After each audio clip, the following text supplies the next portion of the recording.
దేవుని పరిశుద్ధ నామానికి కృతజ్ఞతాస్తుతులు స్తోత్రాలు చెల్లిస్తుంటున్నాం. యేసుక్రీస్తు నామంలో మీ అందరికీ కూడి వచ్చిన మీ అందరికీ హృదయపూర్వక వందనాలు చెల్లిస్తూ మరి సాయంకాల సమయంలో దేవుడిచ్చిన యొక్క ధన్యతను బట్టి ఆయన నామానికే మహిమ ఘనత ప్రభావాలు చెల్లిస్తుంటున్నాను. మరి ఆయన నామానికే కృతజ్ఞతాస్తుతులు అర్పిస్తూ ప్రార్థన ద్వారా మరి ఈ యొక్క స్కైప్ ఆరాధనను మనం ప్రారంభించుకుందాం. స్తోత్రం ప్రభా, పరిశుధాత్మ దేవ యేసు ప్రభానికి వందనాలు చెల్లిస్తున్నాం తండ్రి. ప్రభా మరొకసారి సన్నిధిలోకి వచ్చినందుకు నీకు వందనాలు చెల్లిస్తున్నాం తండ్రి. ప్రభా ఈ సమయం ఇచ్చినందుకు నీకే వందనాలు చెల్లిస్తున్నాం దేవా. ప్రభా మా కూడి వచ్చిన అందరిని బట్టి ప్రభా అయా మాకు ఇచ్చిన యొక్క సమయాన్ని బట్టి నీకే వందనాలు కృతజ్ఞతాస్తుతులు దేవా. ప్రభా మమ్మల్ని అందరినీ ఆయన కాచి కాపాడుతూ ప్రభా సజీవ లెక్కలు పెట్టి ప్రభా మమ్మల్ని నడిపిస్తున్నందుకు నీకు వందనాలు ప్రభా దేవా. తండ్రి మరి నాయన దేవా మీ స్వరం వినడానికి వచ్చిన ప్రభా తండ్రి దేవా మీ వాక్యం ద్వారా మాతో మాట్లాడిన అయ్యా తండ్రి మీ వాక్యం చేత మమ్మల్ని బలపరచలేనా తండ్రి, మీ శక్తితో మమ్మల్ని నింపండి ప్రభా. ఇంకేమన్నా ఉంటే ప్రభావ మాలో లోటుపాట్లు తండ్రి మరి ఆశ్చర్యమైనవి మా నుంచి మేము తీసుపడేసేలాగా మాకు సహాయపడండి దేవా. మీ మార్గంలో తండ్రి నడిపించండి ప్రభా తండ్రి. దేవానికి స్తోత్రాలు చెల్లిస్తున్నాం తండ్రి ప్రభా. దేవాన్న తండ్రి నీకే వందనాలు ప్రభా తండ్రి. ప్రభా మా అందరికీ చేసే ప్రతి మేలుడికే వందనాలు ప్రభా తండ్రి. నైనా నీకే కృతజ్ఞత స్తుతించే స్తోత్రాలు చెల్లిస్తున్నాం ప్రభా. దేవా ప్రభా మరి చివరి దినాల్లో మేము ఉన్నాం తండ్రి ప్రభా. మీ అందరూ స్థిరంగా బలంగా ఉండేలాగా మీ వాక్యం చేత మేము బలపరిచిన ప్రభాతాన్ని మమ్మల్ని అందరినీ అభిషేకించిన ప్రభావ మరలా మీ సేవలో మేము బలంగా వాడుకునేదేవా. ప్రభానికి వందనాలు చెల్లిస్తున్నాం తండ్రి ప్రభా. దేవా ఎంతో మంది ప్రభావ నశించిపోయే స్థితిలో ఉన్నారు ప్రభా. ఈ దేశంలో తండ్రి ప్రభావ మమ్మల్ని అందరినీ మీ సేవలో వాడుకోమని మళ్ళీ మీ సల్లో వేడుకుంటున్నాం తండ్రి. ప్రభానికి స్తోత్రాలు చెల్లిస్తున్నాం తండ్రి. నైనానికి ఎంతో వందనాలు ప్రభా. దేవా మనందరినీ ఆశీర్వించని దీవించిన ప్రభా తండ్రి. అయా ప్రభావ మీ చిత్తాన్ని సరి నెరవేర్చి బిడ్డలుగా ప్రభావం నడిపించండి ప్రభా. మా పెళ్లి కూడా మేము ఆ ఏర్పాటు మేము సిద్ధపరచుకోవాలని మాకు సహాయపడలేదేవా. అయా ప్రభావ మేము ఎటు వెళ్ళాలి మాకు చూపించండి, మీరే మమ్మల్ని నడిపించండి. ఎలా నడుచుకోవాలి మాకు జ్ఞానం దయచేయమని వేడుకుంటున్నాను తల్లి బాబా. అయా సమస్తం ప్రభావ మా తల్లి మీ పాదాలకి మేము తల్లి చెల్లిస్తున్నాం యేసు ప్రభా. శృతి ఘనత మహిమయ ప్రభావములు యుగములకు సదాకాలం నీకే చెల్లింగాక దేవా. ప్రభా మీరు ఆఖరికి మమ్మల్ని అందరినీ కూడా సిద్ధపరచుకోమని యేసుక్రీస్తు పరిశుద్ధ నామంలో ప్రార్థిస్తున్నాము తండ్రి. Amen. Thank you sister. Praise lord. Praise the lord. దేవుని మహిమ పరుస్తూ దేవుని ఒక పాట పాడుకుందాము. నా తండ్రి నీవే, నా దేవుడవు నీవే, నా తండ్రి నీవే నీవే, నా తండ్రి నీవే, నా దేవుడవు నీవే, నా తండ్రి నీవే నీవే. యేసయ్యా యేసయ్యా యేసయ్యా యేసయ్యా, నా తండ్రి నీవే, నా దేవుడవు నీవే, నా కన్ని నీవే నీవే. నా అడుగులు తప్పటడుగులై నడిచిన నా ప్రతి మార్గము సరిచేయు నా తండ్రివి. నా అడుగులు తప్పటడుగులై నడిచిన నా ప్రతి మార్గము సరిచేయు నా తండ్రివి. పగలు ఎండ దెబ్బైనను రాత్రి వెన్నెల దెబ్బైనను తగులకుండా కాచే నీ ప్రేమ. యేసయ్యా యేసయ్యా యేసయ్యా యేసయ్యా, నా తండ్రి నీవే, నా దేవుడవు నీవే, నా కన్ని నీవే నీవే. గాఢాంధకారలోయలో నే నడుచు ప్రతి వేళలో తోడున్న నా తండ్రివి. గాఢాంధకారలోయలో నే నడుచు ప్రతి వేళలో తోడున్న నా తండ్రివి. 1000 మంది కుడి ఎడమకు కూలినా కూలను కాని చెదరకుండా నన్ను కాపాడు ప్రేమ. యేసయ్యా యేసయ్యా యేసయ్యా యేసయ్యా,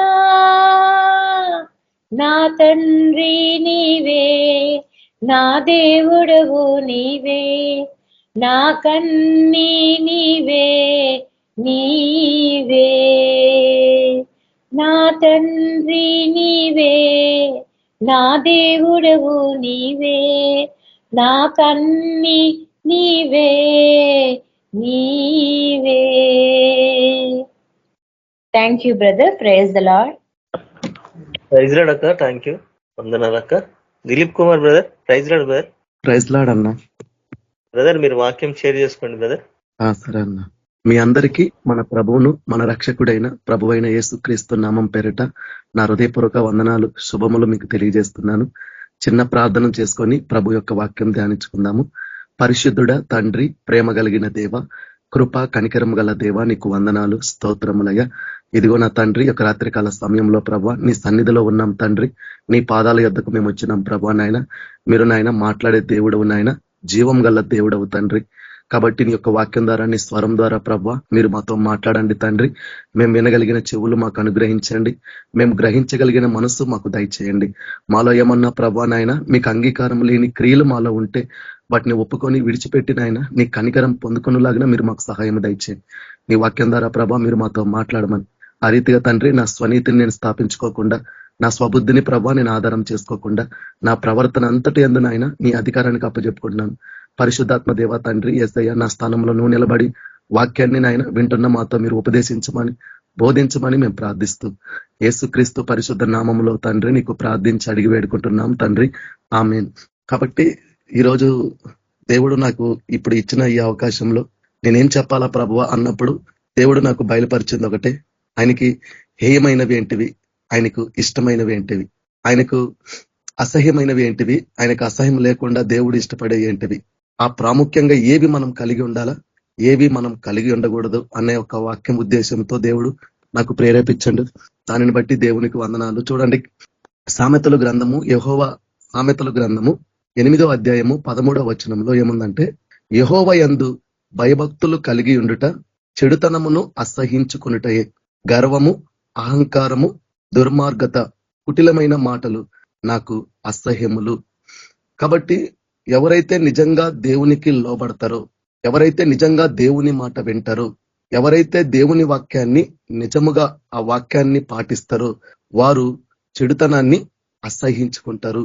కాబట్టి వారిలో ఎలాంటి చెడుతనము వారు కలిగి ఉండరు. అలా చెడుతనము లేనివాడే నిజముగా దేవుని యందు భయభక్తులు కలిగిన వాడు నిజమైన భక్తుడు.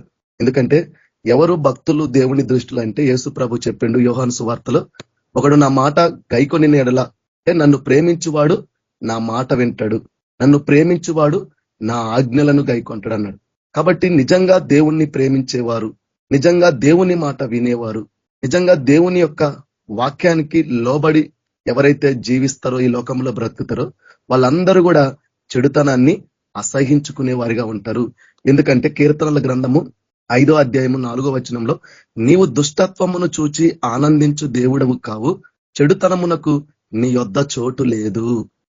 ఏ వ్యక్తి అయితే ఆ వ్యక్తి హృదయము చెడుతనముతో నిండుంటదో, ఆ వ్యక్తిలో చెడు ప్రవర్తన, చెడు ఆలోచనలు, చెడు తలంపులు, ఎక్కడ కూడా అతనిలో మంచితనము లేదు, ఎక్కడ కూడా క్రీస్తు కలిగిన మనసు లేదు, క్రీస్తు కలిగిన ప్రేమ లేదు. అంటే చూడండి, నిజంగా దేవుణ్ణి ప్రేమించే వాళ్ళు కూడా ఎవరు కూడా చెడుతనం కలిగి ఉండరు. నీది కాని దానిని నువ్వు ఆశించినవంటే అది చెడుతనం. నీ పొరుగువాని భార్యనైనను, నీ పొరుగువాని ఏది కూడా ఆశించొద్దన్నాడు. నిన్ను వలే నీ పొరుగు వారిని దేవుడు ప్రేమించమన్నాడు. అంటే ఆయన ఆజ్ఞ, ధర్మశాస్త్రం అంతా కూడా నిన్ను వలే నీ పొరుగు వారిని ప్రేమిస్తే మనం ఎవరికి చెడుతనం చెయ్యం. కాబట్టి ఎవరైతే ఇంకా చెడుతనంలో ఉన్నారో వాళ్ళు గ్రహించుకోవాలా, వాళ్ళు తెలుసుకోవాలా, నాకు ఒకానొక దినము ఈ చెడుతనం కలిగి ఉన్న నేను ఈ చెడుతనాన్ని విడిచిపెట్టకపోతే, ఈ చెడుతనంలో నుండి నేను మంచితనము కలిగి నేను జీవించకపోతే నాకు దేవుని యొద్ద ఉండే ఆ అర్హత, ఆ చోటు నేను లేనివాడని. ఒకవేళ స్త్రీ అయితే నేను లేని దానిని. ఎందుకంటే ఆయన నిన్న నేడు ఒకటే రీతిగా ఉండే దేవుడు, ఆయన సత్య స్వరూపియగు దేవుడు. కాబట్టి ఆయన వాక్యము సత్యము, ఆయన మాట నిజము. కాబట్టి ఎందుకు దేవుడు ఈ మాట చెప్తుందంటే, ఆయన దుష్టత్వాన్ని చూచి ఆనందించే దేవుడు కాడు. ఈరోజు మన జీవితంలో మనలో ఇంకా చెడుతనం ఉండి ఒకరిని హృదయపూర్వకంగా క్షమించలేకపోవచ్చు, ఒకరి పట్ల కనికరాన్ని మనం చూపించలేకపోవచ్చు, ఒక వ్యక్తితో సమాధాన పడలేకపోవచ్చు. ఒక వ్యక్తి నీకు హాని చేసిన వాడినైనా గాని ఆ వ్యక్తిని క్షమించలేకపోతున్నావంటే నీలో మంచితనం లేదు, నీలో వెలుగు లేదు. ఎందుకంటే వెలుగు ఫలము సమస్త విధములైన మంచితనము, నీతి, సత్యం అందులో కనబడుతుంది. అంటే నువ్వు వెలిగింపబడ్డావు, నీలో దేవుని వెలుగు ఉందంటే నీలో మంచితనం ఉండాల. ఆ మంచితనము దేవుని మూలంగా ఉండాలి. కాబట్టి మన దేవుడు మంచితనం గలవాడు. ఆయన వెలుగులో ఉన్న మనం, ఆయన ఆత్మను కలిగి ఉన్న మనం, ఆ మంచితనం అనేది ఇతరులు చూడగలిగేలాగా ఉండాలి. అదే మనుషులందరి ఎదుట సత్క్రియలు కనబరచడం అంటే. కాబట్టి మనలో ఉండాల్సింది మంచితనమే గాని మనలో ఉండాల్సింది చెడుతనము కాదు. ఇంకా మనలో చెడుతనం ఉంది, ఇంకా మనలో చెడు ఆలోచనలు ఉన్నాయి, ఇంకా మన మనసులో చెడు తలంపులు ఉన్నాయి, ఇంకా చెడు మార్గంలో, చెడు నడతలో, చెడు ప్రవర్తన మనం కలిగి ఉంటే ఇది నువ్వు తెలుసుకోవాలా, నువ్వు నిజంగా దేవునికి లోబడిన వాడవు కాదు, లోబడిన దానివి కావు. కాబట్టి విశ్వాసము క్రియలు లేనిదైతే అట్టి విశ్వాసము అతన్ని రక్షింపగలుగుతుందా? కాబట్టి రక్షించలేదు. ఎందుకంటే చెడుతనము కలిగి ఉన్న వాళ్ళు ఎవరు కూడా దేవుని యొద్ద ఉండడానికి వాళ్ళు అనర్హులు, వాళ్ళకి ఎలాంటి అర్హత లేదు. ఎందుకంటే అపవాది కూడా చెడుతనం కలిగిన వాడే, దేవునికి విరోధంగా తిరుగుబాటు చేసిన వాడే, అనేక దూతలను కూడా మోసపరిచిన వాడే. కాబట్టే వాడు దేవుని యొద్ద చోటు వాడికి లేకపోయింది, కాబట్టే వాడు ఈ భూలోకం మీద పడవేయబడ్డాడు. కాబట్టి ఆయన నిన్న నేడు ఒకటే రీతిగా ఉన్న దేవుడు, ఆయన న్యాయాధిపతి అయిన దేవుడు.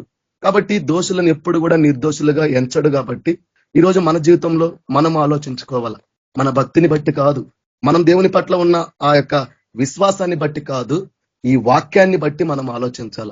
ఒకరిని హృదయపూర్వకంగా క్షమించలేకపోతున్నాం అంటే మనలో మంచితనం లేదు. ఎందుకంటే మీ ప్రభు మిమ్మల్ని క్షమించులాగున మీరును ఒకరిని క్షమించమన్నాడు. ఈరోజు ఆ స్వభావం కలిగి ఉంటున్నామా?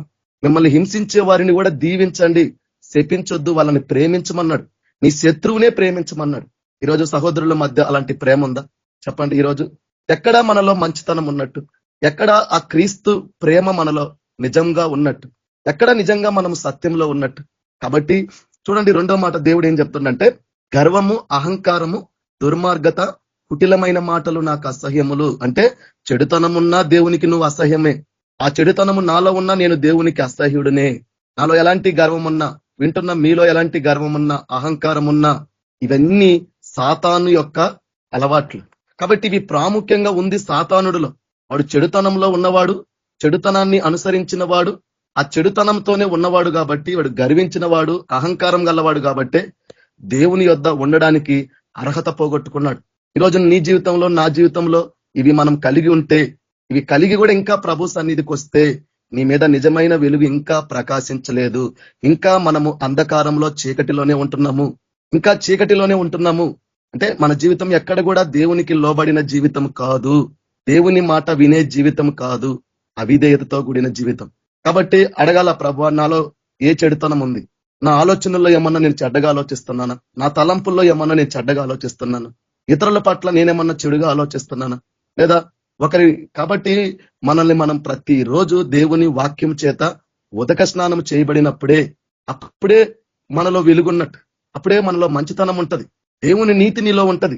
ఆ నీతి ఏంది? ఆయన నీతిమంతుడు. కాబట్టి ఆయనని హింసించిన వారిని కూడా క్షమించగలిగిన హృదయం గలవాడు. ఈరోజు అదే దేవుణ్ణి నమ్ముకున్న నువ్వు, అదే దేవుణ్ణి నమ్ముకుంటున్న నేను, అదే దేవుని గురించి ప్రకటిస్తున్న మనము ఇతరులను క్షమించలేకపోతే, అదే దేవుడు కనికరం గలవాడు, ఆ కనికరం మనం ఇతరుల పట్ల చూపించకపోతే చెప్పండి, మన విశ్వాసం మనల్ని రక్షిస్తుంది? కనికరం లేనివాడు కనికరం లేని తీర్పు పొందుతాడంట. మనుషుల అపరాధాలు మీరు క్షమించకపోతే మీకు క్షమాపణ లేదన్నాడు. తన సహోదరుని చూచి ద్వేషించు ప్రతివాడు నరహంతకుడు, ఏ నరహంతకుని యందు నిత్య జీవం ఉండదని మీరు ఎరుగరా అన్నాడు. కాబట్టి మనలో ఇంకా ఈ స్వభావాలు మనం కలిగి ఉండుంటే మనం మంచితనంలో ఉన్న వాళ్ళం కాదు, మంచి మార్గంలో నడిచిన వాళ్ళము కాదు. ఎందుకు దేవుడు ఈ మాట చెప్తున్నాడంటే, సామెతల గ్రంథము 16వ అధ్యాయము 17వ వచనము, చెడుతనము విడిచి నడుచుటయే యథార్థవంతులకు రాజమార్గము. ఎవరైతే ప్రభు సన్నిధిలో నిజముగా ఆయనని ప్రేమిస్తూ యథార్థంగా ప్రభువుని నమ్ముకుంటూ ఆ దేవుని కొరకు కనిపెట్టుకునే వాళ్ళు ఏం చేయాలంట? చెడుతనాన్ని విడిచిపెట్టాలా. కాబట్టి ఇంకా మనలో చెడుతనం ఉండి, ఇంకా చెడు మార్గంలో ఉండి మనం ఎంత ఆరాధన చేసినా, ఎంత ప్రభు గురించి విన్నా మోక్షం లేదు. మనం అనుకోవచ్చు, నేను యేసు ప్రభుని నమ్మిన వాడిని, రక్షింపబడిన వాడిని, ఆ రక్షించబడ్డవాడు, క్రీస్తునందు నూతన సృష్టిగా మారినవాడు, నూతన జీవం పొందినవాడు తనకిచ్చిన రక్షణ వస్త్రాన్ని కాపాడుకోపోతే, పరిశుద్ధుడిగా మారినవాడు మరలా అపవిత్రంగా ఉంటే ఎట్లా కష్టం కదా. అందుకు కదా దేవుడు పక్షపాతి కాదు. ఈ లోకంలో మీరు పరదేశులు, ఈ లోకంలో మీరు యాత్రికులు, కాబట్టి మీరు జీవించుచున్నంత కాలము భయముతో వణుకుతో గడుపుడి అంటున్నాడు. ఈరోజు ఆ భయం వణుకు నిజంగా ఈరోజు మనలో ఉందా? ఉంటే మనలో చెడుతనాన్ని ఉంచుకోం, చెడు మార్గాన్ని విడిచిపెడతాం. ఎందుకంటే దేవుని వాక్యం మనల్ని గద్దిస్తుంటది, దేవుని వాక్యం మనల్ని హెచ్చరిస్తుంటది. అయినా ఆ గద్దింపుకు లోబడకుండా, ఆ దేవుని మాటకు లోబడకుండా చెడుతనాన్ని అసహించుకోకపోతే, చెడుతనాన్ని విడిచిపెట్టకపోతే ఏమవుతుందో తెలుసా? తన ప్రవర్తన కనిపెట్టువాడు తన ప్రాణమును కాపాడుకొనును. ప్రాణమే కాదు, నీ ఆత్మను కూడా కాపాడుకుంటాం. కనిపెట్టుకోవాలా మన ప్రవర్తన ఎలా ఉంది. క్రీస్తు రక్తంలో కడగబడిన మనము, యేసు క్రీస్తు ప్రభుని సొంత రక్షకుడుగా అంగీకరించిన మనము, ఆయన ద్వారా మన పాపములను క్షమించబడిన మనము, నూతన సృష్టిగా మారిన మనము, ఈరోజు మన జీవితంలో క్రీస్తును పోలి మనం నడుచుకుంటున్నామా? క్రీస్తు అడుగుజాడల యందు మనం నడుచుకుంటున్నామా? ఆ దేవాది దేవుడైన యేసు క్రీస్తు ప్రభు కలిగిన మనస్సును, ఆ ప్రేమను కలిగి మనం జీవిస్తున్నామా? అదే కదా మన ప్రవర్తన. ఒక క్రైస్తవుడికి ప్రాముఖ్యమైనది అదే కదా. ప్రవర్తన కనిపెట్టుకోకుండా గుడ్డి భక్తి, గుడ్డి నమ్మకము, గుడ్డి విశ్వాసం పెట్టుకుంటే రేపు మన ప్లేసులు పైకి కిందకి ఉల్టాగా మారిపోతాయి. కాబట్టి ఈరోజు నీ భక్తి ఉండొచ్చు, నీకు దేవుడు అంటే ఇష్టం ఉండొచ్చు, దేవుడు అంటే నీకు ప్రేమ ఉండొచ్చు, నాకైనా నీకైనా ఎవరికైనా. కానీ ఆ ఇష్టపడుతున్న దేవునికి, ఆ ప్రేమిస్తున్న దేవునికి, ఆయనకు తగినట్టుగా నా జీవితము, నా ప్రవర్తన నేను జీవిస్తున్నానా అనేది పరిశీలించుకోకుండా గుడ్డి భక్తి పెడితే ఇది నీ జీవితానికి ప్రమాదము, నీ ప్లేసే మారిపోతది. కాబట్టి ప్రతి రోజు మన ప్రవర్తనని మనం కనిపెట్టుకోవాలి. దేని విషయంలో నేను దేవుని విషయంలో తప్పిపోతున్నాను, ఏ వాక్య విషయంలో నేను దేవునిలో తప్పిపోతున్నాను, ఏ విషయంలో దేవునికి అంగీకారంగా ఉండలేకపోతున్నాను, ఏ వాక్యంలో అతిక్రమించి నేను జీవిస్తున్నాను అన్న భయము మనలో లేకపోతే, అలాంటి ఆలోచన ఈరోజు మనం కలిగి ఉండకపోతే, అలాంటి ప్రవర్తన గురించి మనం కనిపెట్టుకోకపోతే నీ ప్రాణమును పోగొట్టుకోవడమే కాదు, నువ్వు నీ ఆత్మను కూడా రక్షించుకోలేవు. నీ విశ్వాసము నిన్ను రక్షించదు. ఎందుకంటే క్రియలు లేని విశ్వాసము అది ఒట్టిగా ఉండి మృతం అవుతుందని చెప్పిండు. ప్రాణం లేని శరీరం ఎలాగో క్రియలు లేని విశ్వాసం అలాంటిది అన్నాడు. కాబట్టి విశ్వాసం ఉంది, దేవుడంటే ఆశ ఉంది, దేవుడంటే ఇష్టం ఉంది. కానీ ఆ దేవునికి ఇష్టరీతిగా జీవిస్తున్నామా? ఆ దేవుడు మనల్ని మెచ్చుకునే రీతిగా మనం ఉంటున్నామా? ఆ దేవుడు మన పట్ల కోరుకునే రీతిగా మనం ఈ రోజు మనం ప్రవర్తించుకుంటున్నామా అన్నది మనము దేవుని పాయింట్ లో ఉండే విధానంలో ఆలోచించుకోకపోతే మనము గుంటలో పడిపోతాము. కాబట్టి చూడండి, యోహాను రాసిన 3వ పత్రిక 1వ అధ్యాయం 11వ వచనంలో, ప్రియుడా చెడు కార్యమును గాక మంచి కార్యమును అనుసరించి నడుచుకొనుము. మేలు చేయువాడు దేవుని సంబంధి, కీడు చేయువాడు దేవుణ్ణి చూచినవాడు కాడు. ఒకరిని ద్వేషిస్తున్నావంటే ఆ వ్యక్తికి నువ్వు కీడు చేస్తున్నావు. ఎందుకంటే ఆ వ్యక్తిని నువ్వు నరహత్య చేస్తున్నావు. చెప్పండి, హంతకులు పోతారా పరలోకానికి? ఒక వ్యక్తిని నువ్వు క్షమించలేకపోతున్నావు అంటే ఆ వ్యక్తిని నువ్వు క్షమిస్తే ఏమవుతుంది? నీకు క్షమాపణ ఉంటుంది. కాబట్టి మనం మంచి కార్యాలు చేయాలా. యేసు ప్రభు చేసిన కార్యమే మంచి కార్యం. ఆయనలో పాపం లేదు, మనలో పాపం ఉంది, మనలో భక్తిహీనత ఉంది. కానీ మన పాపముల కొరకు ఆ దేవాది దేవుడైన యేసు ప్రభు ఈ లోకానికి వచ్చి, ఆయన అంతగా ఏ పాపం లేని దేవుడు, తనలో ఎక్కడ పాపం లేదు. కానీ ఆయన ఎంత సిలువలో శ్రమ బాధ అనుభవించి దేవుడు ఎంత మంచి కార్యం చేసిండు. ఆయనని హింసించిన వారిని కూడా దేవుడు క్షమించగలిగిండు. ఆ మనసు లేకపోతే ఎట్లా? ఆ మనసు మనం కలిగి లేకపోతే ఎట్లా? కాబట్టి మనకి అపకారం చేసే వాళ్ళైనా, మన శత్రువులైనా కానీ దేవుడు ఎందుకు ప్రేమించమన్నాడు అంటే, ప్రేమ లేని కాడ ద్వేషం ఉంటది, ప్రేమ లేని కాడ కలహాలు ఉంటాయి, ప్రేమ లేని కాడ మత్సరాలు ఉంటాయి, ప్రేమ లేని కాడ దేవుడు ఉండడు. ఎందుకంటే ఆయన మొదట మనల్ని ప్రేమించిండు కాబట్టి తనను తాను తగ్గించుకున్నాడు ఈ లోకానికి రావడానికి. మనల్ని ప్రేమించిండు కాబట్టే తనను తాను అప్పగించుకున్నాడు శ్రమ కొరకు. మనల్ని ప్రేమించిండు కాబట్టే అంతగా తన ప్రాణాన్ని త్యాగం చేసుకున్నాడు. అంటే ఏ మంచి కార్యమైనా మనం చేయాలంటే ప్రేమ ఉండాల. అందుకు మీరు చేయు కార్యములన్నీ ప్రేమతో చేయండి. ప్రేమ లేకుండా చేయడం వేస్ట్. నీలో ప్రేమ లేకుండా నువ్వు ఏ కార్యం చేసినా అది మంచి కార్యము కాదు, అది చెడు కార్యం. అది సేవ అయినా కానీ, ఉపవాసం అయినా కానీ, దేవుని పట్ల చేసేది ఏదైనా కానీ అది దేవుని దృష్టిలోకి, దేవుని యొక్క పరిగణలోనికి అది మంచి కార్యం అవ్వదు. కాబట్టి మన హృదయాలను పరిశోధించే దేవుడు, మన ఆలోచనలు ఎరిగిన దేవుడు, మన తలంపులు ఎరిగిన దేవుడు, ప్రతిరోజు మన నడవడికను, మన ప్రవర్తనను, మన మాటలు అన్ని చూస్తున్న దేవుణ్ణి మనం మోసపరచలేము. ఎందుకంటే కీడు చేయువాడు దేవుణ్ణి చూచిన వాడు కాడు. కాబట్టి ఎందుకు ఈ మాట చెప్తున్నాడంటే, యోహాను సువార్త 5వ అధ్యాయం 28-29లో, దీనికి ఆశ్చర్యపడకుడి, ఒక కాలము వచ్చుచున్నది, ఆ కాలమున సమాధుల్లో ఉన్న వారందరూ ఆయన శబ్దము విని మేలు చేసిన వారు జీవ పునరుద్ధానముకును, కీడు చేసిన వారు తీర్పు పునరుద్ధానమును బయటకు వచ్చేదరు. నీ రోలు ఎక్కడ ఉండాలనుకుంటున్నావు? తీర్పు పునరుద్ధానంలోనికి రావాలనుకుంటున్నావా? జీవ పునరుద్ధానంలోనికి రావాలనుకుంటున్నావా? కాబట్టి మంచి కార్యము చేయి. నీలో ఉన్న చెడుతనాన్ని విడిచిపెట్టు, చెడుతనాన్ని అసహించుకో. మంచితనము కలిగి, మంచి కార్యము కలిగి, మంచి మనస్సాక్షి, మంచి హృదయము కలిగి నువ్వు జీవించాలా. అది చిన్న పనైనా దాన్ని బట్టి ప్రభు సంతోషిస్తాడే తప్ప నీలో మంచితనం లేకుండా నువ్వు ఏ పని చేసినా ప్రభు ఇష్టపడడు. ఎందుకంటే నీ నామంలో మేము ప్రవచించినాము, నీ నామంలో దెయ్యాలు ఎల్లగొడితే నువ్వు ప్రవచించిన దాన్ని బట్టి, నువ్వు దెయ్యాలు ఎల్లగొట్టిన దాన్ని బట్టి, నా పట్ల నువ్వు చేసిన అద్భుతాలను బట్టి నేను నా వాడవని నిన్ను ఎరగలేదు. ఎందుకంటే నువ్వు అక్రమం చేసినావు, నీలో అన్యాయం ఉంది, నీలో దుర్మార్గం ఉంది. అవి నాకు ఎట్లా తగిన క్రియలు చెప్పండి. కాబట్టి నేను ఎప్పుడు మిమ్మల్ని చూడలేదు అంటాడు దేవుడు. మన జీవితాలు కూడా అలా ఉన్నాయేమో. ఒకవేళ మనం అలాంటి పరిస్థితుల్లో ఉన్నావేమో, ప్రభా ఈరోజు నా హృదయాన్ని పరిశీలించయ్యా, నా ఆలోచనలను పరిశీలించయ్యా. ఈరోజు నేను ఎలా ఉన్నానయ్యా నీ సన్నిధిలో, నీ ఎదుట ఎలా ఉన్నానయ్యా, నా జీవితం ఎలా ఉందయ్యా, నా నడవడిక ఎలా ఉందయ్యా, నా ప్రవర్తన ఎట్లా ఉందయ్యా, నేను జీవించే జీవితం ఎలా ఉందయ్యా అని పరిశీలన చేసుకోకుండా, అలా పరీక్షించుకోకుండా గుడ్డిగా నమ్మి గుడ్డిగా ఉంటే గుంటలోనే పడతాము. తీర్పు పునరుద్ధానంలోనికి వస్తాము, జీవ పునరుద్ధానంలోనికి రాము. నువ్వు విశ్వాసివైనా గాని. అందుకు క్రియలు లేని విశ్వాసము అతన్ని రక్షిస్తుందంటే, కీడు చేసిన వాళ్ళందరూ ఎక్కడ ఉంటున్నారు? తీర్పు పునరుద్ధానంలో. ఏం లాభం?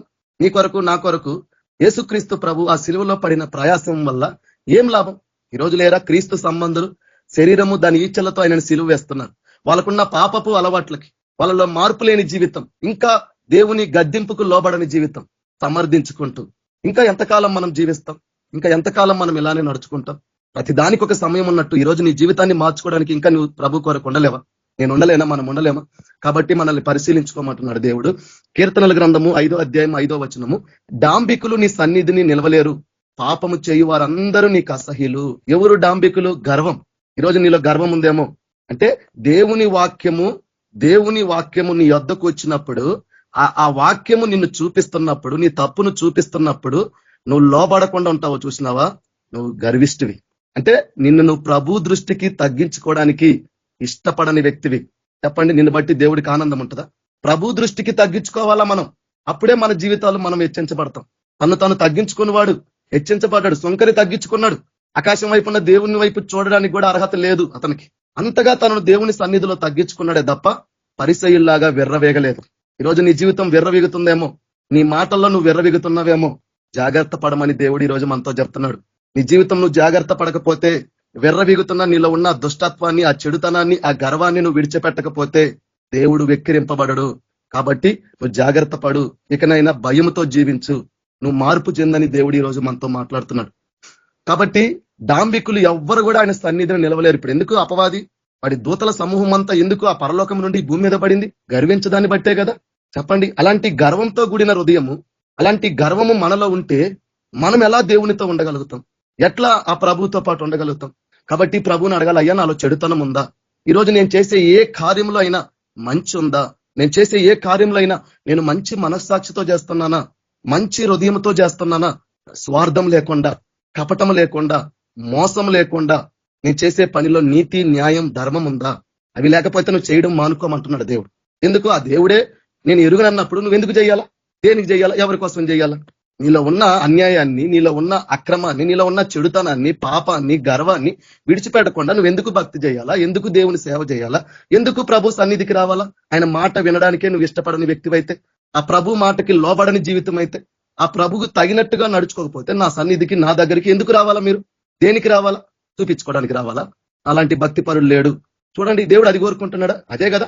మారు మనసు అక్కర్లేని 99 నీతిమంతుల విషయము వచ్చే సంతోషం కంటే, అంటే 99 మంది నీతిమంతులే కానీ మార్పు లేని జీవితాలు, రక్షింపబడ్డ జీవితాలే, మార్పు లేవు.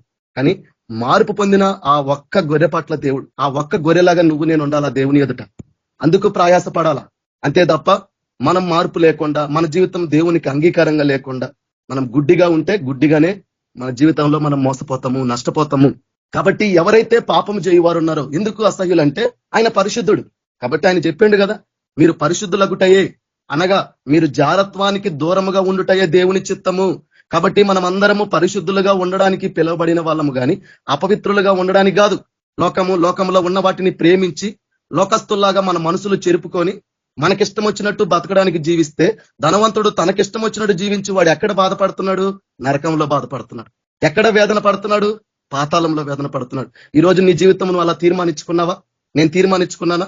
అలా తీర్మానించుకున్న వాళ్ళందరూ ఈ రోజు నీ జీవితము, నీ పాపిష్టి జీవితము, నువ్వు కోరుకునే సుఖానుభవ జీవితము, దేవుని కన్నా ఎక్కువ దేనిలో ఆనందం ఉంటుందని కోరుకునే ఆ జీవితము ఒకానొక రోజు నిన్ను ఎంతగానో వేదన పరుస్తుంది, నిన్ను ఎంతగానో బాధపరుస్తుంది. ఎందుకంటే ఆ ధనవంతుడు తన బ్రతుకుని అట్లా జీవించాడు. ఈరోజు నువ్వు అలా బతకాలనుకుంటున్నావా? అలా జీవించాలనుకుంటున్నావా?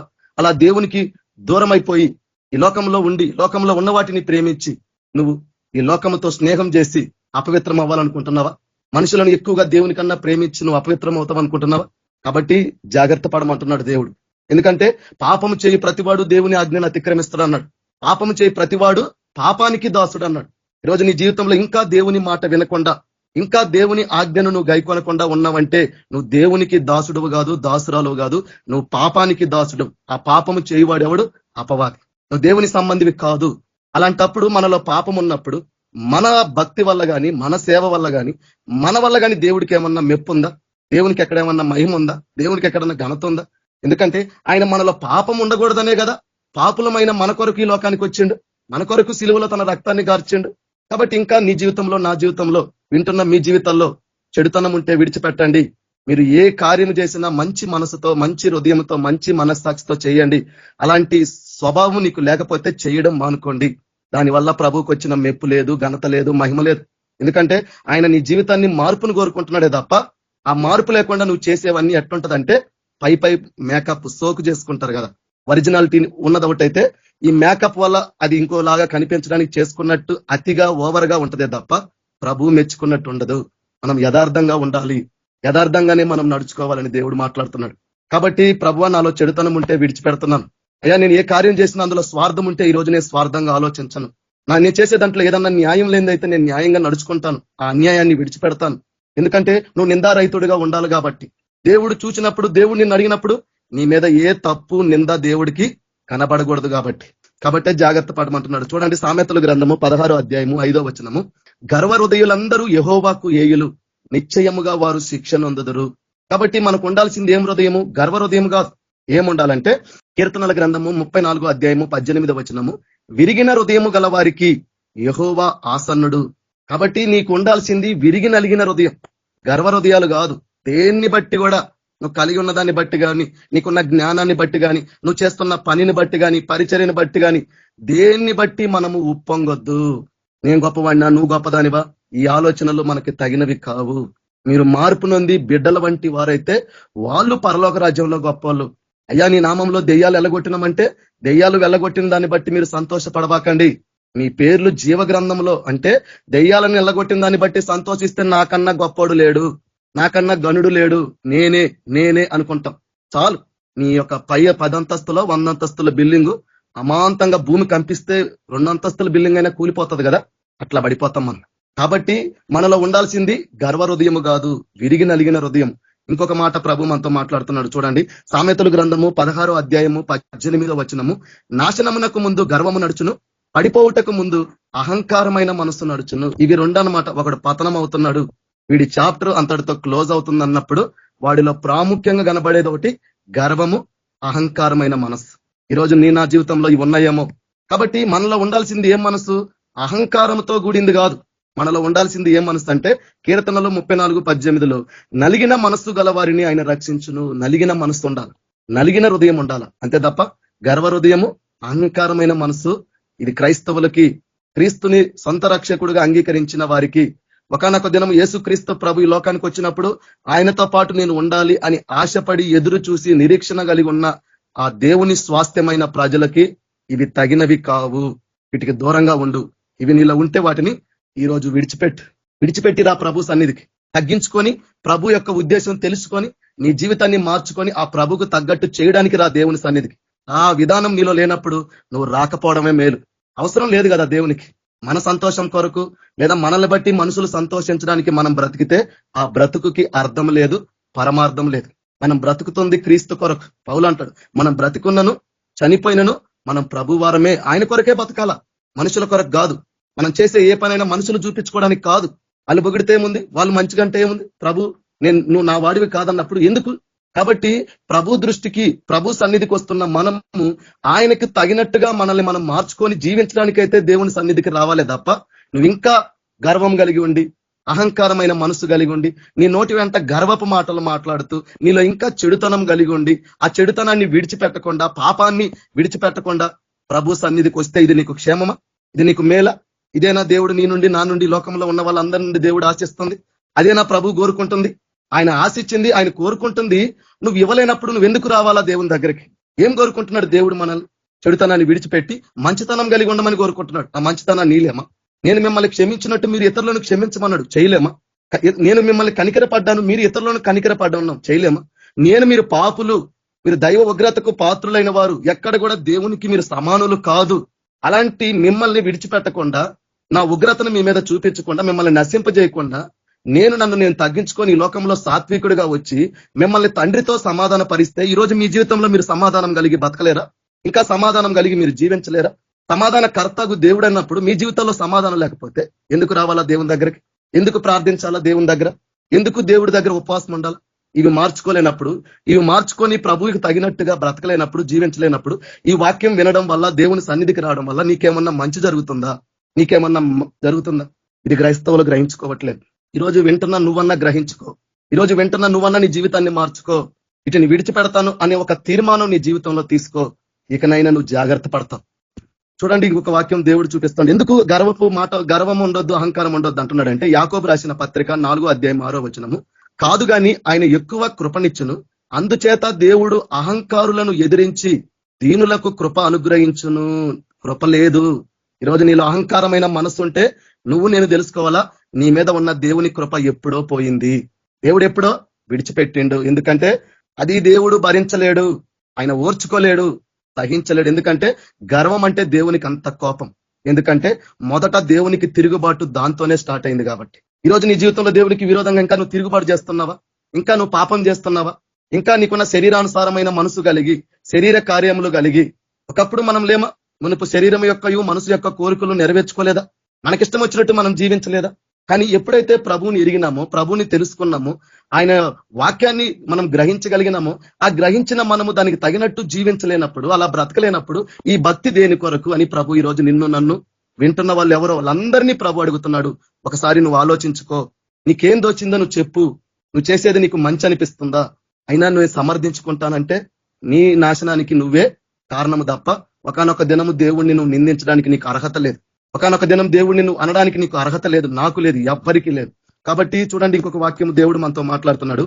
చాలా మంది అంటారు, ఏమి ఇవ్వాలా దేవుడు నా పట్ల అన్ని చేసిండు. చాలా మంది చెబుతారు, నేను ఏమి ఇవ్వాలా? అయ్యా దేవుడు కూడా అడుగుతున్నాడు, ఇది ఇవ్వండి. ఏంది అది? మీకా గ్రంథము 6:6 ఏమి తీసుకొని వచ్చి నేను యెహోవాను దర్శింతును? ఏమి తీసుకొని వచ్చి మహోన్నతుడైన దేవుని సన్నిధిని నమస్కారం చేతును? దహన బలులను, ఏడాది దూడలను అర్పించి దర్శింతున? వేల కొలది పొట్టేలను, వేలాది నదులంత విస్తారమైన తైలమును ఆయనకు సంతోషము కలగజేయినా? నువ్వు డబ్బిస్తే సంతోషపడతాడా? నువ్వు ప్రార్థన పెట్టుకుంటే దేవుడు సంతోషపడతాడా? లేదా నువ్వు దేవుని వాక్యం చదివితే దేవుడు సంతోషపడతాడా?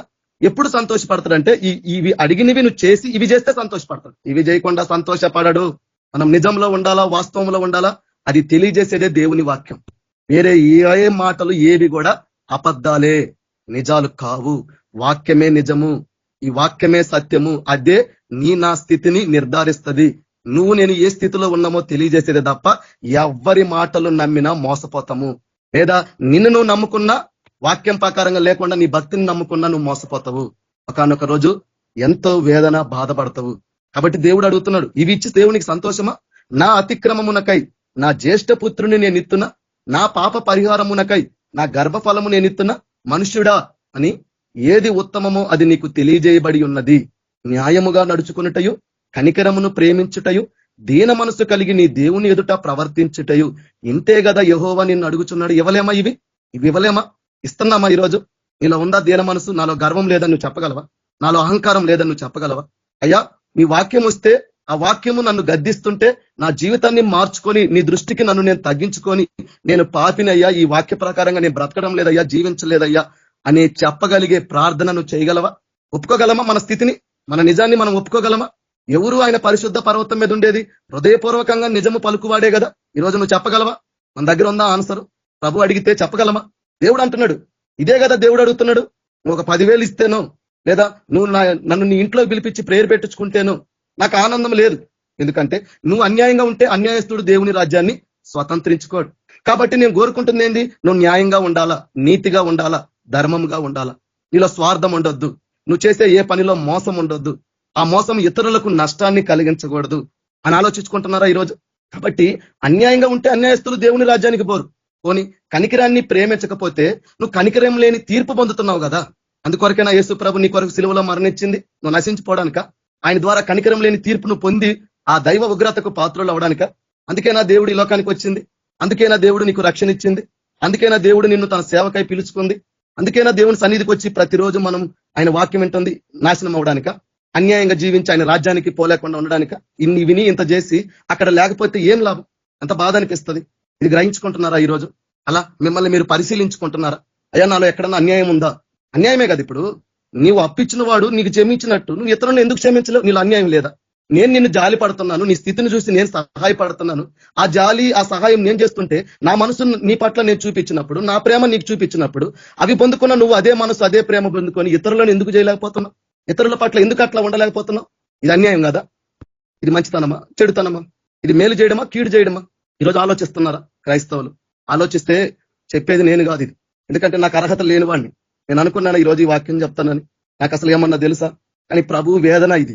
ఎందుకంటే క్రైస్తవులు అన్యాయంగా బతుకుతున్నారు, అన్యాయస్తుల్లాగా జీవిస్తున్నారు. వీళ్ళేమో ప్రభు దగ్గర మమ్మల్ని క్షమించి అంటారు, వీళ్ళు మాత్రం ఒకరిని క్షమించలేరు. వీళ్ళు ఒకరి పట్ల ప్రేమ చూపించలేరు. ఒకరి దగ్గర వీళ్ళు ఎక్కడ కూడా తగ్గించుకోలేరు. దేని విషయంలో కూడా ఎక్కడ కూడా త్రాసు పెట్టి చూసి తూకం వేస్తే ఎక్కడ కూడా మన బ్రతుకులు మన జీవితాలకు ప్రభువుకి అంగీకారంగా లేవు అన్న మాట నిజము, సత్యమే. లేము. మనలో అహంకారం లేదంటే అబద్ధం నువ్వు చెప్పినట్టు, నీలో అబద్ధం ఉన్నట్టు. నీలో గర్వం లేదని ఈరోజు నువ్వు చెప్పగలిగితే నువ్వు మోసగాడి అన్నట్టు. నీలో జాలి ఉందా, దయ ఉందా, కనికరం ఉందా? నువ్వు న్యాయంగా నడుచుకుంటున్నావా? నీలో నీతి ఉందా? ఎక్కడుంది?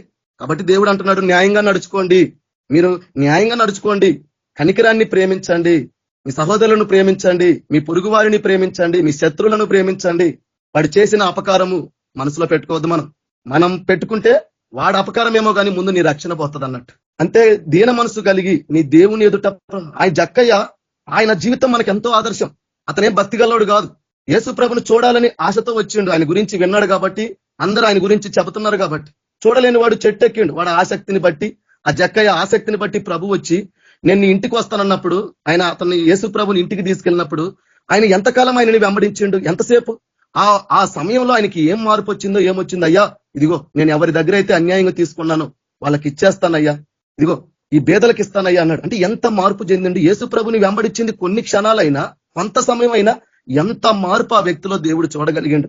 నువ్వు ఎన్ని సంవత్సరాల నుంచి దేవుణ్ణి వెంబడిస్తున్నావు? ఎన్ని సంవత్సరాల నుంచి దేవుని వాక్యం వింటున్నావు? ఎన్ని సంవత్సరాలు దేవుని గురించి వస్తున్నావు? నీలో ఉందా ఆ మార్పు? ఈ రోజు నీ జీవితం అట్లా మార్పు ఉందా? అట్లా మార్పు చెందినవా? నువ్వు అట్లా మారుతున్నావా? దేవునికి తగినట్టుగా, ఆయన ఉద్దేశానికి తగినట్టుగా, ఆయనకు తగినట్టుగా. ఎందుకు మనం భక్తి చేయాలా? ఎందుకు రావాలా దేవుని దగ్గరికి? ఇది కఠినమైన కష్టమైన, నన్ను అపార్థం చేసుకున్నా నాలో ఉండి మాట్లాడిచ్చే దేవుడు మాత్రము అబద్ధికుడు కాడు.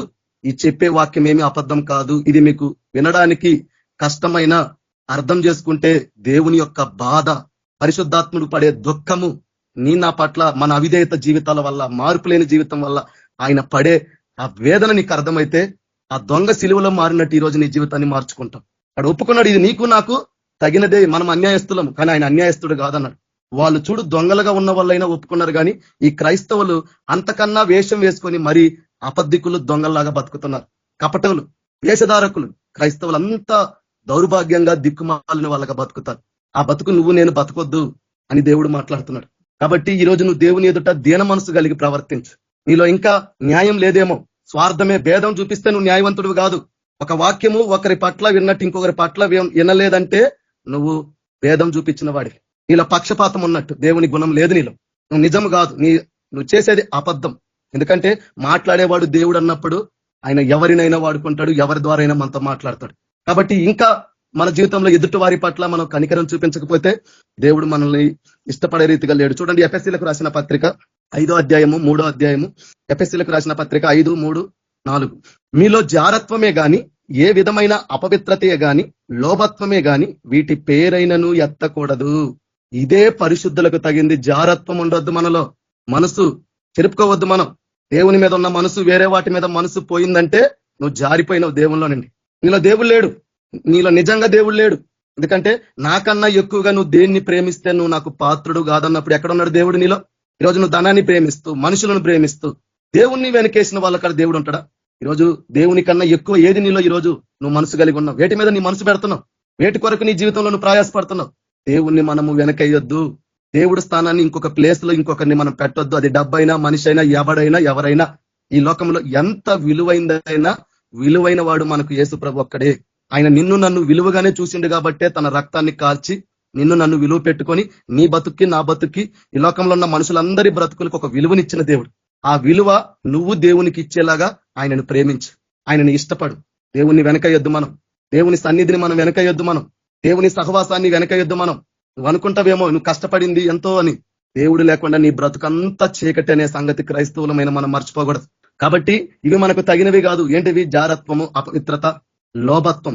డబ్బుకు లోబడుతున్నావేమో ఈరోజు, మనుషులకు లోబడి మనుషుల్ని దేవుని కన్నా ఎక్కువగా ప్రేమిస్తున్నావేమో, లేదా స్థలాలని, ఆస్తుల్ని, ఐశ్వర్యాలని, బిడ్డల్ని, ఏదైనా కానీ నువ్వు దానికి లోబివైతే నువ్వు దానికి దాసుడివే తప్ప దేవునికి లోబి అయ్యి దేవునికి దాసుడవు కాదు అని గ్రహించుకోవాలా. కృతజ్ఞత వచనము మీరు ఉచ్చరింపవలెను గాని మీరు బూతులైనను, పోకిరి మాటలైనను, సరసోక్తులైనను ఉచ్చరింపకూడదు. ఇవి మీకు తగవు. బూతులు మాట్లాడొద్దు మనం. ఎందుకు? అపవిత్రమైద్ది నోరు. అలాగే పోకిరి మాటలు, సరసాలు. ఊరుల్లో, గ్రామాల్లో కూర్చున్న వాళ్ళందరూ చేసే పనికి మాలిన పని ఏదన్నా ఉందంటే ఇవే. పనుల కాడ ఇదే ఉంటది, ఏడన్నా ముసలమ్మ ముచ్చట్లు పెట్టుకుని కూర్చునే కాడ ఇదే ఉంటది. ఆ మాట్లాడే మాట ఎదుటి వారి పట్ల ఉండే దాంట్లో కూడా ఈ అపవిత్రమైన పాపం కనిపిస్తుంది. అంత దౌర్భాగ్యులుగా బతుకుతారు వాళ్ళు ఏం మాట్లాడతారో కూడా అర్థం కాదు వాళ్ళకి. ఆ మాట్లాడే మాట ఎవరితో ఎట్లా మాట్లాడుతున్నాం కూడా అర్థం లేని, వివేచన లేని గుడ్డి వాళ్ళలాగా బతుకుతారు. ఈరోజు ఇవి మనముంటే మనము గుడ్డి వాళ్ళమే, మన జీవితము గుడ్డితనంలో ఉంది. కాబట్టి మనం బూతులు మాట్లాడొద్దు, పోకిరి మాటలు మాట్లాడొద్దు. ఎందుకంటే ఈ నోటితో దేవుని స్తుతించే వాళ్ళం మనం. ఈ నోటితో దేవుడు మన జీవితంలో మన పట్ల చేసిన దాని గురించి కృతజ్ఞతగానే మనం ఉండాలి తప్ప ఈ నాలుకను అపవిత్రం చేసుకోవద్దని చెబుతున్నాడు. ఎందుకు ఈ మాట అంతా ప్రభు ఇక్కడ చెబుతుందంటే, దశలోనికి రాసిన మొదటి పత్రిక 4:7 పరిశుద్ధులగుటకే దేవుడు మనలను పిలిచెను గాని అపవిత్రులుగా ఉండుటకు పిలవలేదు. అపవిత్రంగా ఉంటాం. బూతులు మాట్లాడితే అపవిత్రత, సరసాలాడితే అపవిత్రత, జారత్వం ఉంటే, లోభత్వం ఉంటే అపవిత్రత. అపవిత్రుడు పరలోకానికి పోతాడా? అపవిత్రమైన ఆయన ఎవరు? యేషయా, అయ్యా నేను అపవిత్రమైన పెదవుల గలవాడిని, అపవిత్రమైన మనుషుల మధ్య ఉన్నవాడిని, నాలాంటి అపవిత్రుడు ఇక్కడ ఉండడానికి అర్హత లేనోడయ్యా అన్నప్పుడే కదా ఆ దూత రావడము, అతన్ని నీ పాపాలు క్షమించబడ్డాయి, నిన్ను పవిత్రపరచనని. చూడు, అతను కొద్దిగా సేపు ఉంటేనే ఆ ప్రభు ఎదుట ఉండలేకపోయిండు. అంటే పాపం అంత. అందుకు కుమారుని మీద పాపం ఉంది కాబట్టి తండ్రి చెయ్యి విడిచిపెట్టిండు. ఈరోజు నీ జీవితంలో అపవిత్రత ఉండి, నీలో పాపం ఉండి, చెడుతనం ఉంటే కుమారుణ్ణి విడిచిపెట్టిన దేవుడు. కాబట్టే దేవుడు విడిచిపెట్టేటట్టు, దేవుడు మన మీద కోప్పడేటట్టు, దేవుని ఉగ్రత మన మీద ఉండేటట్టు మనం బతకడం వల్ల, అట్లా ఉంటూ కూడా ప్రభు దగ్గరికి రావడం వల్ల ప్రయోజనం లేదని దేవుడు ఈరోజు నీతో నాతో మాట్లాడుతున్నాడు. చూడండి, ఎబ్రీలకు రాసిన పత్రిక 11:6 విశ్వాసము లేకుండా దేవునికి ఇష్టడై ఉండుట అసాధ్యము. కాబట్టి విశ్వాసం ఉండాలి. ఈ విశ్వాసం ఉండాలంటే ఏం చేయాలా? డబ్బులు పెట్టుకొని కొనుక్కొచ్చుకుంటే వస్తుందా? వినడం వల్ల, దేవుని గురించి తెలుసుకోవడం వల్ల, ఆ దేవుడు ఎలాంటి వాడు, ఎలాంటి కార్యాలు చేయగలడు, ఎలాంటి సిచ్యువేషన్లు ఉన్నవాడిని ఎలా బాగు చేసిండని చేసినప్పుడు మనకి విశ్వాసం ఉంటది కదా. ఆ వినడంలో ఈరోజు ఆసక్తి ఉందా మనకి? అని నేను విశ్వాసిని అని చెప్పుకుంటాం. ఏం విశ్వాసం? ఎందుకు ఈ మాట దేవుడు చెబుతుందంటే సామెతలు 28:9 ధర్మశాస్త్రము వినబడకుండా చెవిని తొలగించుకుని వాని ప్రార్థన చేయము. ఎందుకు? నువ్వు దేవుని ఉద్దేశాన్ని తెలుసుకోవడానికి ఇష్టపడని వాడివి, దేవునికి తగినట్టుగా మార్చుకోవడానికి ఇష్టపడని వాడివి, దేవుని స్వరాన్ని వినడానికి కూడా నీవు ఆసక్తి చూపని వాడివి. నువ్వు ప్రార్థన చేస్తే దేవునికి ఎంత ఇష్టం చెప్పు? ఈరోజు నా జీవితాన్ని దేవునికి తగినట్టుగా మార్చుకోవడానికి నేను ఇష్టపడట్లేదు. దేవుని దగ్గరికి వచ్చినాను, ఆయన పోయిండు పరలోకంలో, దేవుణ్ణి చూసిండు, దేవుని సన్నిధిలో ఉన్నాడు, ఆయన పరిశుద్ధుడని వాళ్ళు చెబుతున్నారు. నేను అపవిత్రుణ్ణే, అపవిత్రమైన మనుషుల మధ్య ఉన్నవాడిని, నాకు ఇక్కడ ఉండడం ఇది నాకు తగింది కాదే అనుకున్న ఆలోచన ఆయనకన్నా వచ్చింది. కానీ ఈరోజు నీకు నాకు వస్తుందా? 2-3 యేసు ప్రభు ఉన్నప్పుడు నువ్వు అపవిత్రుడు కదా, నీలో పాపం ఉంది కదా, నీలో గర్వం ఉంది కదా, నీలో చెడుతనం ఉంది కదా. ఈ రోజన్నా నీ సన్నిధిలో ఉన్నానే, దేవుని ఎదుటున్నానే, నాకు ఈ తగినవి కాదని ఆలోచించుకుంటున్నావా? ఆలోచించుకుంటే ఆ భయం వస్తే దేవుడు ఏదన్నా చేయగలుగుతాడు కదా. అపాలు ఒప్పుకుంటే క్షమిస్తాను అంటాడు, ఒప్పుకోకపోతే ఏం చేయగలడు దేవుడు? చూడండి, ధర్మశాస్త్రము వినబడకుండా, ఎవడైతే వాక్యం వినకుండా వచ్చి ఏదో జనాలు చూడాలా, జాయిన్ అవి చెప్పేదేదో వినకుండా పనులు చేసుకుంటా, నీకు తెలియట్లేదు నువ్వు ఎంత అవిధేయత నీ జీవితంలో దేవునికి చూపిస్తున్నావు. నీకు ఇప్పుడు అర్థం కాదు. ఆ ధనవంతుడికి ఇష్టం వచ్చినప్పుడు బతికినప్పుడు అర్థం కాల. ఆ నోహవు జలంలో ఉన్న ప్రజలు తినుచు త్రాగుచు పెళ్లికిచ్చుకుంటూ పెళ్లి చేసుకుంటున్నప్పుడు అర్థం కాల. అర్థమయ్యేటప్పుడు అర్థమవుతుంది. ఈరోజు నీ జీవితం ఇలా ఉండి కూడా నీకు అర్థం కాకపోతే, ఇప్పుడు అర్థం కాకపోతే అర్థమయ్యే రోజు అర్థమైనా చేయగలిగింది ఏమీ లేదు అన్న సత్యాన్ని నువ్వు మర్చిపోవద్దు. ఈ వింటున్నా మీరు మర్చిపోవద్దు, చెప్తున్నా నేను మర్చిపోవద్దు. కాబట్టే దేవుడు అంటున్నాడు, విశ్వాసం ఉండాలంటే వినడం వల్ల విశ్వాసం వస్తుంది. ఆ వినడం కూడా నీ చెవి పెట్టకపోతే నువ్వేం విశ్వాసివి, నువ్వేం భక్తుడివి చెప్పు? విలువల గల దేవుడు, విలువైనది దేవుని వాక్యం అని, దేవుడు వాక్యమే దేవుడు అని తెలిసి వినడానికి నీకు ఆసక్తి లేనప్పుడు నువ్వెందుకు రావాలా? ఎందుకు జాయిన్ అవ్వాలా? మనుషులు చూసుకోవాలని జాయిన్ అవ్వాలా? లేదా నీ గురించి మనుషులు తప్పుగా అనుకోకూడదని మనుషులు సంతోష పెట్టేవాడు దేవుని అట్టు సంతోష పెడతావు? నువ్వు మనుషుల కోసం వచ్చేవాడివే కానీ దేవుని కోసం వచ్చేవాళ్ళవా? మనుషుల కోసం సంతోష పెట్టే పని అయితే అసలుకి భక్తి చేయడం మానుకోవాలా. ఎందుకంటే ఇది నిన్ను రక్షించదు, వచ్చినది ఏం లేదు. ఆ మనిషి కాసేపు సంతోషపడతాడు, కానీ సంతోషపడేవాడు సంతోషపడకపోతే నీకు అర్థం కాదు. చూడండి సామెతల గ్రంథము 5 నిమిషాల్లో నేను ముగి. సామెతల గ్రంథము 15వ అధ్యాయం 29. భక్తిహీనులకు యెహోవా దూరస్తుడు. ఎవరు భక్తిహీనులు? వినడానికి కూడా చెవిని తొలగించుకునేవాడు. నువ్వు వినడానికి ప్రభు సన్నిధి, ప్రభు ఉంటాడు, ప్రభు మాట్లాడతాడు అని వచ్చే నువ్వు 2-3 ఉంటే ఉంటాడు అని వాక్యం చెబుతుంది. చెప్పే దేవుడు సత్యమైనప్పుడు, ఆ దేవుడు ఉన్నప్పుడు నువ్వేం చేస్తున్నావు చెప్పు? పనులు చేసుకుంటున్నావా? కాలక్షేపాలు చేస్తున్నావా? వినేవాళ్ళు అట్టనే ఉన్నారు. ఎందుకు జాయిన్ అవుతారో, ఎందుకు వస్తారో తెలియదు వాళ్ళకి. దేవుడికి కూడా అర్థం కాదు వీళ్ళు దేని కొరకు వస్తున్నట్టు, దేని కొరకు జాయిన్ అవుతున్నట్టు. ఈ భక్తి చేయడం మానుకోండి. ఇది మీకు కష్టమైన ఒకానొక రోజు దీని నిజం నీకు తెలిసిన రోజు నువ్వు గుండె రొమ్ముతో కొట్టుకుని ఏడ్చేంత బాధ వస్తుంది. అప్పుడు తెలిసి బాధపడి ఎంత ఏడ్చినా ఏ మోక్షం లేదు. ఎందుకంటే దేవుడికి తెలుసు కాబట్టి నేనైతే ఇది చెప్పాలని నా హృదయపూర్వకంగా నేనైతే మీ సన్నిధిలో దేవుని ఎదుటే చెప్తున్నా, నాకు లేదు. కానీ ప్రభు మాట్లాడుతున్నప్పుడు అర్థమవుతుంది, ఇంత అవివేకంగా, ఇంత అజ్ఞానంగా మనం నడుచుకుంటున్నాం కాబట్టే, క్రైస్తవులు దేవుని బిడ్డలు నడుచుకుంటున్నారు కాబట్టే దేవుడు ఇట్లా మాట్లాడుతున్నాడు. లేకపోతే మీరేమన్నా నాకు శత్రువులా? నేను ఇప్పుడు దాకా దేవుడు అదే కదా, నువ్వు శత్రువుని ప్రేమించమంటే, మిమ్మల్ని ప్రేమించకుండా నేను ద్వేషిస్తాను, నేనేం భక్తుని, నేనేం సేవకుని.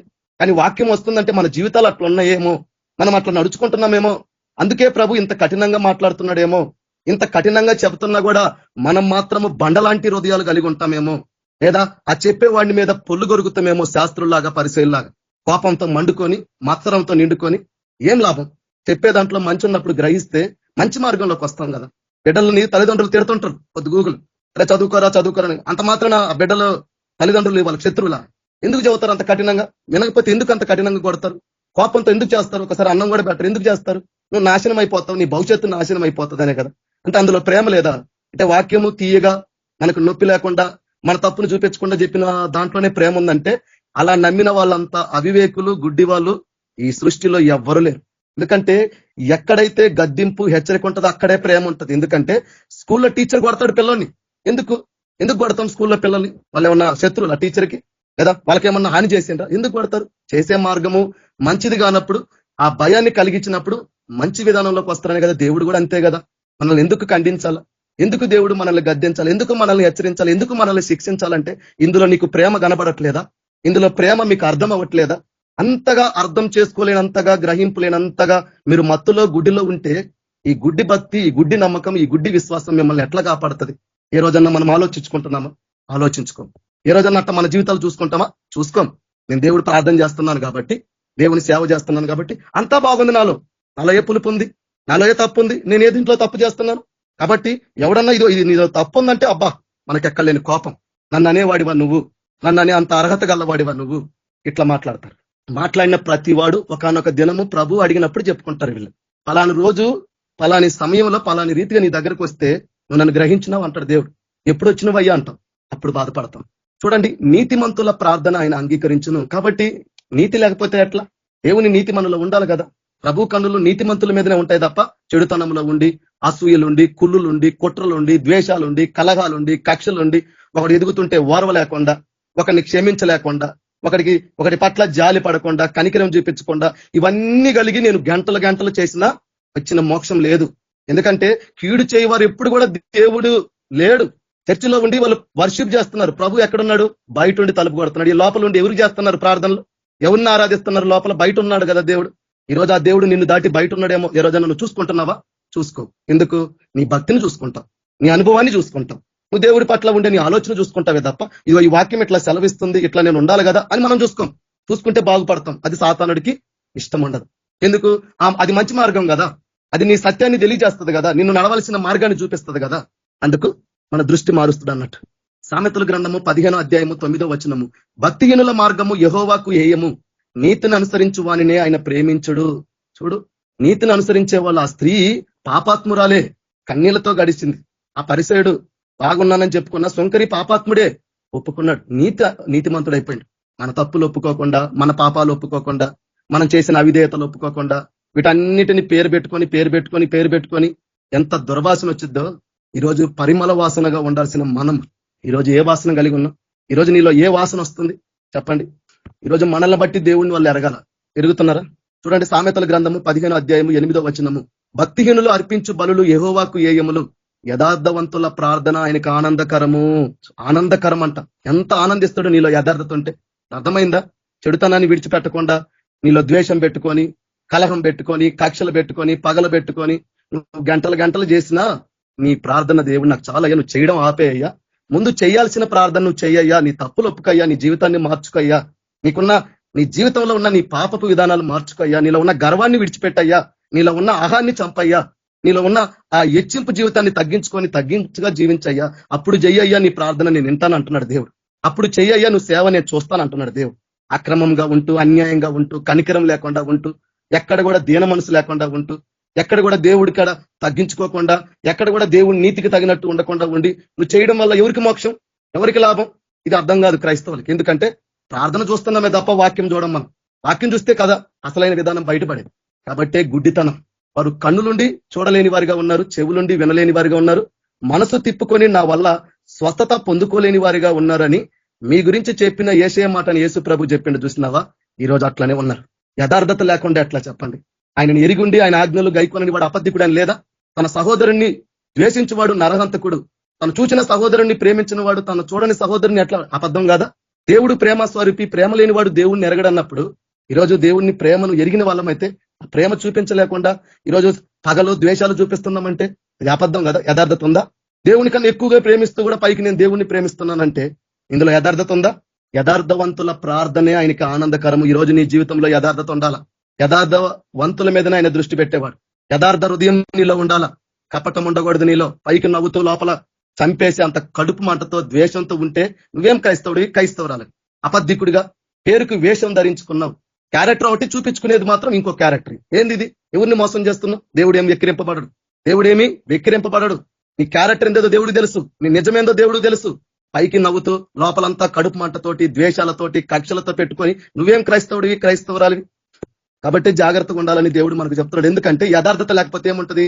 సామెతలు 12:22 అబద్ధమాడు పెదవులు యెహోవాకు ఏయములు. ఈ పెదవులతో నీలో అబద్ధం ఉండి, నీలో చెడుతనం ఉండి, పాపం ఉండి, ఈ పెదవులతోనే కదా నువ్వు ప్రార్థించేది. దేవుడు ఇష్టపడుతుండా? ఏయములు అంటున్నాడు దేవుడు. పరిసయుడు నీతిమంతుడు కాలేదు, చెప్పుకుంటున్నాడు నేను అది చేశాను, ఇది చేశాను. ఈ రోజు మన జీవితాలు కూడా అన్ని చెప్పుకుంటాం. అట్లా హెచ్చించుకుంటున్నామే తప్ప లేని దాన్ని ఒప్పుకునేటట్టు మనం ప్రార్థన చేయలేకపోతున్నాం. చూడండి, అబద్ధమాడు పెదవులు యెహోవాకు ఏయములు, సత్యవర్తనులు ఆయనకి ఇష్టలు. సత్యం ఉండాలా నీలో, నిజం ఉండాలా, కపటం ఉండొద్దు, వేషధారణ ఉండొద్దు. పైకేమో గొర్రెలాగా లోపలంతా కోడేలులాగా ఉంటే ఏం లాభం? క్రూరత్వం ఉండి, విషం ఉండి, విషపు చూపులు చూస్తూ, విషపు ఆలోచనలు కలిగి ఉండి ఏం లాభం? కాబట్టి అబద్ధం, అది నిజం కాదు. కాబట్టి కీర్తనలు 5:6 అబద్ధమాడు వారిని నువ్వు నశింపజేయుదువు, కపటము చూపి నరహత్య జరిగించు వారు యెహోవాకు అసహ్యులు. కపటము చూపించడం అంటే పైకేమో అయ్యా నువ్వంటే ఎంతో ప్రేమ, నిన్నేదో ప్రేమిస్తున్నట్టు, నిన్నేదో ఇష్టపడినట్టుగా ఉంటారో, లోపల నువ్వంటే అసూయలు, ద్వేషాలు, కక్షలు. ఏం క్యారెక్టర్లు అండి? ఎందుకు బతకాలి ఇలాంటి బతుకు? ఇలా బతికి దేవుని దగ్గరికి ఎందుకు రావాలా? నీ క్యారెక్టరు నువ్వు నిజంలాగా ఉండాలి కదా, నిజంలాగానే బతకాలి కదా. లోపల ఒకటి బయటకు ఒకలాగా ఎందుకు ఉండాలి? మనం ఎందుకు జీవించాలా? అలా జీవిస్తూ అది తప్పని తెలుసుకొని కూడా దేవుని సన్నిధికి ఎందుకు రావాలా? సరే వచ్చినవు, ఏమన్నా నీ తప్పును ఒప్పుకుంటున్నావా? నీ జీవితాన్ని ప్రభు దగ్గర మార్చుకుంటున్నావా? మార్చుకోలేవు. అలాంటప్పుడు ఎందుకు రావాలా? ఎందుకు మీరు అని అడుగుతున్నాడు దేవుడు. ఈరోజు నీకు సమాధానం ఉందా? నాకు సమాధానం ఉందా? కాబట్టి ప్రభుని అర్థం చేసుకోవడానికి మనం ప్రయాసపడాలా, వాక్యాన్ని అర్థం చేసుకోవడానికి ప్రయాసపడాలా. ఆ వాక్యంలో నేనున్నానా? ఆ వాక్యం లాగా నేను జీవిస్తున్నానా? లేకపోతే అబద్ధమే కదా. కాబట్టి లాస్ట్ మాట చూడండి, సామెతలు 23:16 నీ పెదవులు యథార్థమైన మాటలు పలుకుట విని నా అంతరంద్రములు ఆనందించును. యథార్థమైన మాటలు ఉండాలా, యథార్థత మనలో ఉండాలా. అబద్ధం ఉండకూడదు, మోసం ఉండకూడదు, అన్యాయం ఉండకూడదు, చెడుతనం ఉండకూడదు, పాపం ఉండకూడదు, గర్వం ఉండకూడదు, అహంకారం మనలో ఉండకూడదు. హెచ్చింపు జీవితాలు వద్దు మనకి. ప్రభువే తగ్గించుకున్నాడు ఈ లోకంలో. మనం అంతకన్నా గొప్పలమా? సర్వశక్తిమంతుడు ఒక నరుడి పాదాలు గడుగుటకు వాడు ఏ పాటి వాడు? తగ్గించుకొని తగ్గింపు జీవితాన్ని చూపించండు. నువ్వు నన్ను వెంబడించే వాళ్ళు అలా ఉండాలన్నాడు.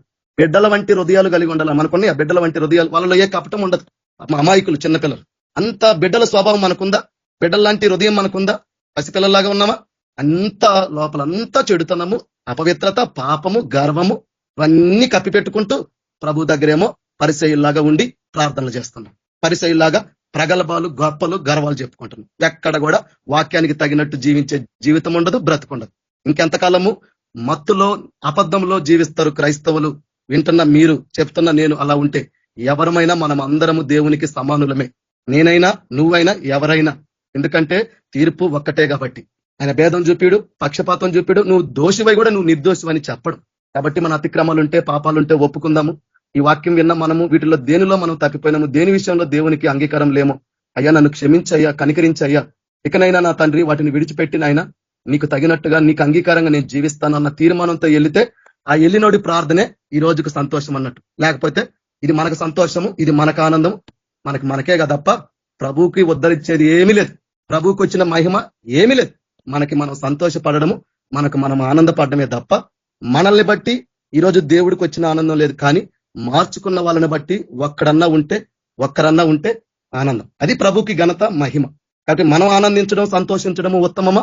మనలో ఉన్న బలహీనతలన్నీ ఒప్పుకొని సరి చేసుకొని ప్రభు కోరుకున్నట్టు మనం మారి ఆయనని ఆనందింపజేయడం, సంతోషించడం న్యాయమా? మీరే ఆలోచించండి. మీకేం దోచిందో దాన్ని బట్టి మీరు ప్రార్థన చేయండి. పరిశుద్ధుడు అయిన తండ్రి, ప్రేమ గల దేవ, కృప కనికరం గల తండ్రి, నీకు వందనాలు, స్తోత్రములు. ఇంతవరకు ప్రభువ తండ్రి నేను ఏ పాటి వాడని ప్రభువ నాయన, యోగ్యత లేనివాడని, అర్హత లేనివాడని ప్రభువ, ఈ దినం నాయన నీ చిత్తమును బట్టి ఈ రీతిగా నాయన నీ గురించి సాక్ష్యం ఇవ్వడానికి నాయన నువ్వు నన్ను ఒక పాత్రగా తీసుకొని ప్రభువ నా స్థానంలో నువ్వుండి మాకు వాక్యాన్ని ఉపదేశించినావు తండ్రి, బోధించినవయ్యా. మేము దేనిలో తప్పిపోతున్నాము, మా జీవితాల్లో ఎలాంటి అబద్ధములో ఉన్నాం, ఇవి గ్రహించలేని గుడ్డి వాళ్ళుగా ఉన్నాము కాబట్టే ఈ రోజు మీరు మాట్లాడినారు ప్రభా. ఆ గుడ్డివారమైన ఆ గుడ్డి వాళ్ళన్నా మేము చూపు పొందడానికి, అయ్యా దావీదు కుమారుడా నన్ను దాటిపోబా కానీ ఆ గుడ్డివాడు అరిచిండు ప్రభా. వాడి ఆరుపును విన్నాం, ఆగిపోయినాం, దాటిపోయే నువ్వు వచ్చి వాడి కన్నులకి చూపునిచ్చినావు.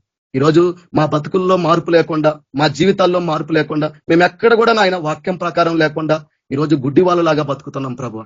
గుడ్డి వాళ్ళలాగా జీవిస్తున్నాం. చూసి కూడా చూడలేని వారిగా ఉంటున్నాం, వింటున్నా కానీ గ్రహించుకోలేని వారిగా ఉన్నాం. సరి చేసుకోవడానికి, మమ్మల్ని మేము నీకు అంగీకారంగా మార్చుకోవడానికి ఏ మాత్రము కూడా ప్రభువ ఇష్టపడని రీతిగా నాయన మేము ఈరోజు జీవిస్తూ పైకి భక్తి గల వారిలాగా బతుకుతున్నాం ప్రభువ. ఈరోజు అలాంటి వాస్తవము నాయన మేము కలిగి ఉన్నాం కాబట్టే మీరు మాతో మాట్లాడినారు ప్రభా. నాలో, వింటున్న వాళ్ళలో ఎవరిలోనైనా కానీ ఈ వాక్యానికి తగినట్టుగా, మీ ఉద్దేశానికి తగినట్టుగా, మీ చిత్తానికి తగినట్టుగా మేము ఉండకపోతే ప్రభా నన్ను క్షమించు, నన్ను కనికరించయ్యా తండ్రి. ఎందుకంటే నీ వాక్యమే నిజము, నువ్వు ఇచ్చిన వాక్యమే సత్యం. మేము సత్యంలో ఉన్నాము అనే దానికి రుజువు నీ వాక్యమే ప్రభువ. ఆ వాక్యంలాగా మేము ఉంటేనే సత్యంలో ఉన్నట్టు, అంతే తప్ప మాకు మేము చెప్పుకుంటే సత్యంలో ఉన్నట్టు కాదు. మాకు మేము చెప్పుకుంటే మేము నిజంగా క్రైస్తవులము, క్రీస్తును కలిగినట్టు కాదు, క్రీస్తులో ఉన్నట్టు కాదు. నీ వాక్య ప్రకారంగా జీవించిన రోజే ప్రభువ. కాబట్టి అనేక విషయాల్లో మేము తప్పిపోతున్నాం ప్రభువ నాయన. ఈ చెప్పబడిన వాటిలో మాలో ఏమన్నా చెడుతనం ఉంటే క్షమించయ్యా. గర్వము, అహంకారము, దుర్మార్గత మాలో ఉంటే క్షమించయ్యా నాయన. అన్యాయమైన జీవితం, ఒకరి పట్ల కనికరం చూపించలేని జీవితం, నీ ఎదుట దీన మనసు కలిగి నడుచుకోలేని జీవితం, భక్తిహీనత ఆయన మాలో యథార్థత లేకపోతే, అపవిత్రత ఉంటే నా ప్రభువ నీకన్నా ఎక్కువగా మేము వీటినన్నా ప్రేమిస్తుంటే, నీ వాక్యం వినే దాంట్లో ఆసక్తి లేని వారిగా, విశ్వాసం లేని వారిగా ఉంటే తండ్రి నన్ను క్షమించండి. ఆ రీతిగా ఒప్పుకుంటున్న వారందరి పాపాలు, వాళ్ళ అతిక్రమాలు క్షమించి మరలా నాయన క్రీస్తులో మమ్మల్ని నూతన పరిచి, నూతన స్వభావాన్నిచ్చి, నూతనమైన మనసునిచ్చి, నూతనమైన హృదయాన్నిచ్చి మరలా నాయన మేము నూతనంగా మారి నిన్ను మహిమపరచుటకు, నిన్ను ఘనపరచుటకు నాయన మీరే మాకు కృప చూపించి ఆ సహాయం మాకు దయచేసి ఈ దినం మమ్మల్ని మీ అందరి కొరకు సాక్షులుగా నిలబెట్టుకోమని ప్రార్థిస్తూ యేసుక్రీస్తు పరిశుద్ధ నామంలో దేవా నీకు ప్రార్థించి అడిగి వేడుకుంటున్నాం తండ్రి, ఆమేన్. ప్రైజ్ ది లార్డ్ అందరికీ. Praise the lord brother. Yesu ప్రభు కృపా సమాధానము, పరిశుద్ధాత్మ నడిపింపు సకల పరిశుద్ధులకు కూడి ఉన్న ఇక్కడ మనకు సదాకాలము తోడైండి నడిపించును గాక. ఆమేన్. అందరికీ వందనాలు. Praise the Lord. Praise the Lord. Praise the Lord అందరూ. God bless and sisters.